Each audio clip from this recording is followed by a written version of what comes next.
Hoje nós estamos com o programa Código de Honra, um programa do Instituto dos Advogados de São Paulo, em parceria com o TJ São Paulo. E hoje nós vamos falar sobre um tema que interessa muito a nós mulheres, que é sobre violência nos transportes coletivos. A doutora Tatiane Moreira Lima é formada pela PUCamp e fazendo mestrado em medicina, que é uma coisa surpreendente, não é? E a doutora Tatiane vai abordar essa questão muito importante. Ela é uma das idealizadoras da campanha Juntos Podemos Parar o Abuso Sexual nos Transportes. Obrigada pelo convite, muito obrigada, muito feliz de estar conversando com vocês. Olha, que agradecemos. Sim, e assim, trabalho já há bastante tempo com violência doméstica e percebia que havia necessidade realmente de um tratamento diferenciado e específico para as mulheres que transitam nos transportes públicos. Dados do Datafolha revelam que 86% das mulheres já sofreu algum tipo de abordagem inadequada nos meios de transporte, nos seus traslados cotidianos. 86%? 86% dados do Datafolha. Todas, então, assim, quase todas as mulheres, a gente pode falar que um número bastante significativo. Então, o TJ encampou essa campanha e foi uma iniciativa do TJ para que nós reuníssemos instituições e pessoas na defesa da mulher. Foram, no total, 15 instituições, OAB, Ministério Público, Polícia Militar, Polícia Civil, enfim, todas as empresas de transporte da cidade de São Paulo, que é a maior cidade da América Latina, e que transporta, juntas essas empresas, 10 milhões de usuários por dia. Considerando que nós, mulheres, somos 51% da população, 5 milhões de mulheres ao dia que transitam pelos transportes coletivos.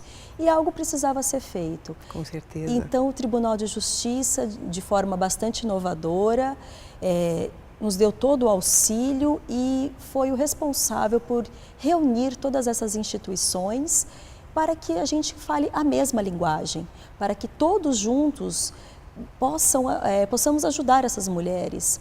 E foi muito interessante porque a ideia foi muito bem recebida, foi a equipe de marketing do tribunal que idealizou a campanha, que realizou essa campanha, e nós apresentamos as peças para as empresas de transporte e todas assim aderiram imediatamente, adoraram e se sentem muito fortalecidas também com a presença das autoridades. E a ideia que a gente quer passar é essa, que tanto as empresas de transporte como as mulheres não estão sozinhas. A gente, embora transite num transporte com diversas pessoas, a mulher ela se sente sozinha naquele momento. E muitas vezes as pessoas que estão em volta até veem aquela situação, mas não fazem nada, se omitem. Então, um dos motes da campanha é esse. A omissão também é violência. Quando as pessoas em volta se omitem, elas escolhem um lado, que é o lado do abusador. Exatamente. Então, nós precisamos todos juntos nos unirmos contra o abuso sexual. Com certeza. E quais são as ações dessa campanha, Tatiane? Essa campanha, ela foi muito pensada em 3 eixos. Primeiro, houve uma sensibilização de mais de 1.000 funcionários das empresas de transporte da cidade de São Paulo. Vocês fizeram um treinamento, está sendo dado um treinamento para eles? Foi treinamento no mês todo de julho. De 2017 agora? Julho passado, de 2017. E nesse treinamento, o que foi falado? Que a culpa não é da mulher, que ela tem a liberdade de transitar com a roupa que ela quiser, no horário que ela quiser, do jeito que ela quiser. A culpa é do abusador, é ele que pratica a conduta, é ele que tem que ser inibido. E não ela que está instigando, né? Como se ela merecesse. Como se ela merecesse. Existe uma pesquisa também que fala, salvo engano da Datafolha, que 36% dos homens acham que a mulher que sai com roupas curtas merece ser estuprada. Que é como se fosse um convite. E ela estaria disponível. Então, foi muito falado nessas capacitações da importância de ouvir esse relato, de acreditar na palavra dessa mulher e de acolhê-la sem julgamentos. Simplesmente perguntando o que aconteceu e o que a senhora deseja fazer? Acolhendo essa mulher, preservando as provas e encaminhando as pessoas para a autoridade policial, que é a responsável. A gente também não deseja que o agressor ele seja linchado, que se faça justiça com as próprias mãos, mas sim que entreguem as pessoas à justiça para que a justiça seja feita. Porque a partir do momento que as pessoas elas agridem esse agressor ele passa de autor do fato a vítima. Pois é. E não é isso que a gente deseja, a gente quer que realmente seja dado o encaminhamento. Então foi feita a sensibilização, os cartazes e as peças, elas estarão em todos os veículos de transporte, então ônibus, trens, metrôs, plataformas, estações. Basicamente mídia impressa. Mídia impressa, mídia digital, na TV Minuto também foi disponibilizado um tempo. E também que é ótimo, nas redes sociais. Maravilhoso. Então a gente fez essas mídias. Então essa é uma das ações. Essa é uma das ações. A outra ação, ela diz respeito aos abusadores. Foi criado um curso específico para eles, isso é também bastante novo, que se chama Ponto Final, que é ministrado pelo sociólogo Sérgio Barbosa, que trabalha há mais de 20 anos com homens e masculinidades. E pela experiência que nós temos na violência doméstica, os homens que passam por grupos reflexivos, eles mudam a conduta. E a reincidência cai de 77% para 6%. Então, nada como educar, treinar, né? A ideia é isso. Não adianta, as punições que existem atualmente, elas não são suficientes, porque se fossem suficientes não teríamos reincidência. Claro. Então, a gente pensou nesses três eixos. Acolher a vítima, acreditar na palavra dela e não revitimizá-la. Colocar a responsabilidade no abusador, que é ele o responsável, e também cuidar desse abusador para que ele não volte a praticar essas condutas. E com relação ao Rio de Janeiro, ao Vagão Rosa, qual é a sua posição? A senhora é a favor, é contra? E explica um pouquinho melhor como é que funciona o Vagão Rosa no Rio de Janeiro, há quanto tempo, da experiência dele, se é válida aqui para a cidade de São Paulo, se pensa em alguma coisa parecida ou não?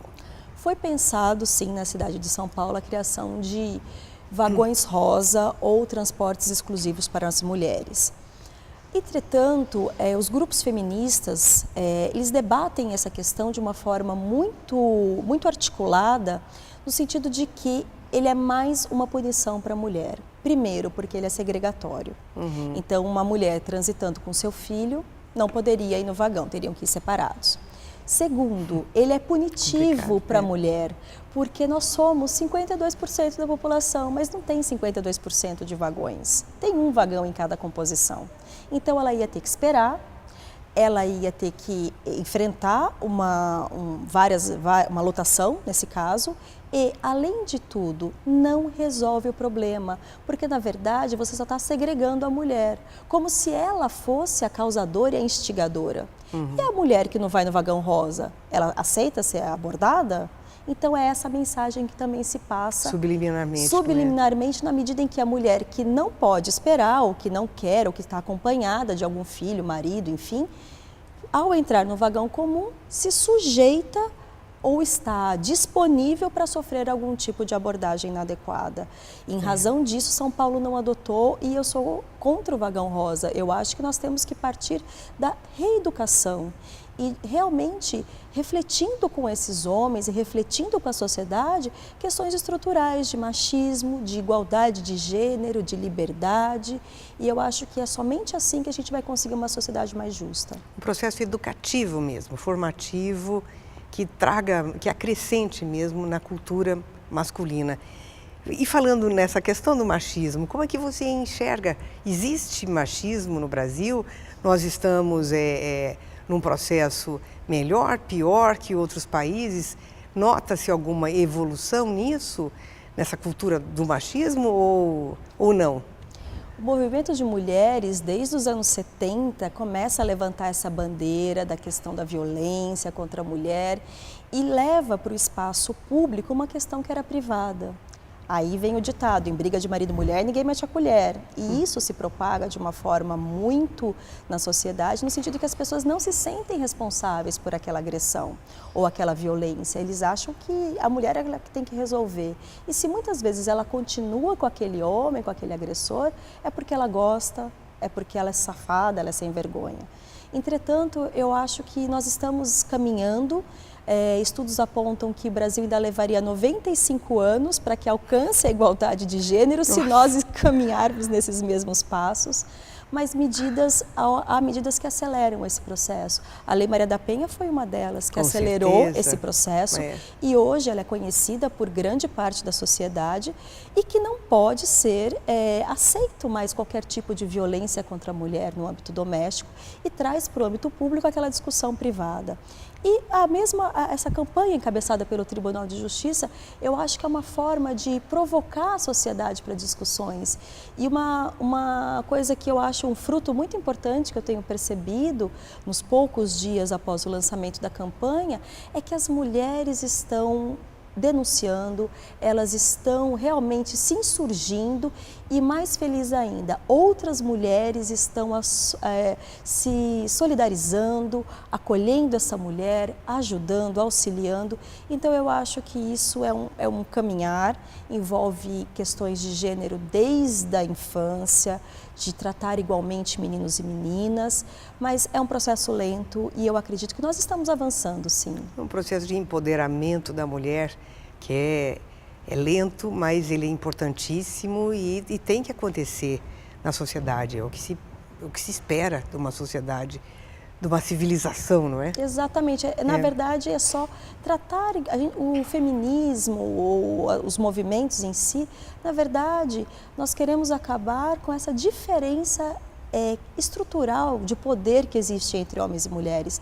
Nós temos que trabalhar pela equidade, que homens e mulheres tenham os mesmos direitos e deveres, que as mulheres possam ganhar de forma igual que os homens, que trabalhem a mesma quantidade de horas, enfim.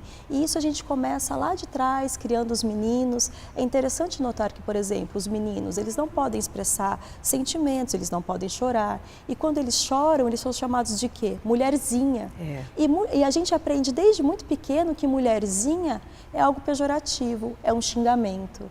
Então, quando a gente começa a pensar nisso, a gente começa a pensar em educação e somente através da educação é que a gente consegue uma mudança mesmo. E eu acho que a gente não pode desanimar, que a gente não pode parar. É um movimento que começou e a gente tem que continuar e é uma batalha por dia. Tatiane, e nas carreiras públicas voltadas para o direito, que acolheriam essa mulher, nota-se que ainda tem uma quantidade enorme, parece bem desproporcional, de homens, né? Então, até para a mulher que chega vítima, é mais complicado. Ela está tratando de um assunto tão delicado, tão constrangedor, com um homem. Como é que está hoje essa questão? Isso até é uma coisa importante que a gente coloca, porque o nosso programa é muito visto por estudantes de direito. E as faculdades de direito têm mais mulheres do que homens. Não sei exatamente qual é a proporção, não sei se você sabe, mas o que se nota é que nas carreiras públicas ainda existe uma quantidade muito maior de homens empoderados nos seus cargos, né? É uma verdade, isso é uma verdade, mas felizmente isso tem mudado. Nos últimos concursos do Tribunal de Justiça, a maioria que tem passado como juízes são mulheres. Felizmente isso está mudando. As mulheres elas estão conquistando cada vez mais, entretanto é um funil. Nos órgãos de cúpula, por exemplo, não há mulheres. Tribunal de Justiça, no órgão especial, ainda não há nenhuma desembargadora. O número de desembargadoras também é infinitamente menor do que desembargadores. E para a mulher, realmente, para trabalhar na violência doméstica, muitas vezes a mulher ela se sente um pouco constrangida. Mas eu acho que é muito do profissional que trabalha. O fato de ser homem não impede dele trabalhar com a violência doméstica ou com questões femininas. O importante é que haja uma sensibilidade para com o tema e entenda a posição da mulher. A partir do momento em que o homem ele se sensibiliza com essa causa, temos profissionais maravilhosos que fazem trabalhos lindos nessa área. Então, ela não é um obstáculo. E a legislação sobre o tema específico merece alguma revisão? Como é que ela está posta hoje? Nós estamos com um sério problema, e isso já é algo noticiado já há algum tempo, em que a legislação, nesses casos de abuso, de violência contra a mulher, ela precisa ser revista. Nós temos dois tipos de infrações penais, uma é a importunação ofensiva ao pudor, que é uma infração penal de menor potencial ofensivo. Como é que ela se chama? Importunação ofensiva ao pudor. É o artigo 61 da Lei de Contravenções Penais. Uma pena de multa em contos de réis, completamente ultrapassada, uma legislação de 1943, e que precisa ser revista, porque é uma pena muito pequena. E, por outro lado, a gente tem uma pena infinitamente maior, começando em 6 anos de reclusão, que é o estupro, que significa qualquer ato libidinoso, inclusive a conjunção carnal e atos libidinosos diversos. Então a gente tem ou uma pena muito baixa ou uma pena muito alta, e fica muito difícil o enquadramento de certas condutas que são tênues em um ou outro caso. Então, há necessidade de se trabalhar, sim, no Congresso Nacional, para que se crie um tipo penal intermediário, que não seja nem uma pena muito pequena, que não produz nenhum efeito, e nem uma pena tão alta que vai estigmatizar aquela pessoa como estuprador para o resto da vida e vai pôr consequências na vida dele de uma forma devastadora, que não é cabível para os casos que não sejam realmente muito graves. Tatiane, tem um outro assunto ainda, que é a questão do feminicídio, que é até uma palavra nova, que eu aproveito para pedir para você explicar um pouco melhor. E eu estava pensando nas questões assim dos estupros, né? A gente ouviu falar há muitos anos atrás, de coisas de estupros coletivos na Índia e tal, Guatemala, mas parece que o Brasil também está galgando a passos largos, infelizmente, numa posição, num ranking muito preocupante. Como é que está essa questão? Essa situação, infelizmente, o Brasil ocupa as cabeças das listas de violência contra a mulher. Como eu disse, a mulher ela sofre violência em todas as fases da vida. Quando é pequena, ela está mais suscetível a estupro e violência de cunho sexual pelos seus pais, cuidadores. Quando ela é adolescente e adulta, violência de cunho sexual e agressões físicas por seus parceiros. E quando idosa, violência de cunho físico por seus filhos. Então a mulher ela é atingida em todas as etapas da vida. O feminicídio, ele é uma escala de violência, ele é o ato final da violência, que é a morte da mulher por ser mulher, pela condição de gênero, por ela ser mulher. Muitas vezes, a escalada da violência, ela vai indo, o parceiro agride, começa com tapa, com empurrão, com puxão de cabelo, com soco, e termina na morte dessa mulher, na destruição dessa mulher. O feminicídio, então, é a morte da mulher por ser mulher, e ele tem algumas características, como, por exemplo, violência sexual associada, motivo de ciúme, é o que antigamente a gente chamava de crime passional. Sim. Lavar a honra com sangue. Exatamente. Entretanto, quem ama não mata. E muitas vezes ele chega, são atos dirigidos ao rosto da mulher, se for por tiro, geralmente é na cabeça. Por quê? Porque ele quer destruir a imagem daquela mulher, ele quer exterminar aquele objeto que ele tem posse. Então, é uma questão de posse. E com relação aos estupros coletivos, que antigamente a gente achava que isso acontecia na Índia ou em outros países de cultura islâmica, entretanto, não é mais uma exclusividade deles, infelizmente. O Brasil, este ano registrou diversos casos de estupro coletivo e também de feminicídio. No feminicídio, nós somos o 5º país, numa posição de 84 países pesquisados. Estamos atrás de países da África, enfim, com um grau de desenvolvimento muito menor. E a gente precisa discutir sobre isso, nós precisamos cada vez mais empoderar as mulheres para que saiam dos relacionamentos abusivos e, mais do que isso, nós precisamos também cuidar desses homens para que eles não voltem a repetir essas condutas, porque de nada adianta empoderar uma mulher, ela deixa esse relacionamento e esse homem vai constitui um novo relacionamento e vai bater em outra mulher. Então, se a gente não atuar também nas masculinidades e nas questões de gênero com os homens, esse trabalho ele é inócuo. Então, a gente precisa trabalhar em 3 eixos. A mulher, para que ela se empodere e saia de relações abusivas e violentas. O homem, para que ele deixe de praticar esses atos. E as crianças que presenciam esses atos violentos. Há estudos que apontam que crianças que veem os pais se agredindo, eles apresentam um nível de estresse igual a um soldado que volta da guerra. É muito triste. E aí isso dificulta o aprendizado e traz uma série de questões comportamentais na escola. Então, a gente precisa trabalhar esses 3 eixos para que haja realmente uma paz social e que a nossa sociedade seja livre de violência. E trabalhar a paz social é uma questão tão importante e tão difícil, não é? Como é que você vai trabalhar a paz social, educar esse homem na prática, no dia a dia? É uma coisa que tem que estar nas escolas, tem que estar permeando toda a sociedade. A gente tem que começar com os pequenos, não tem outra solução.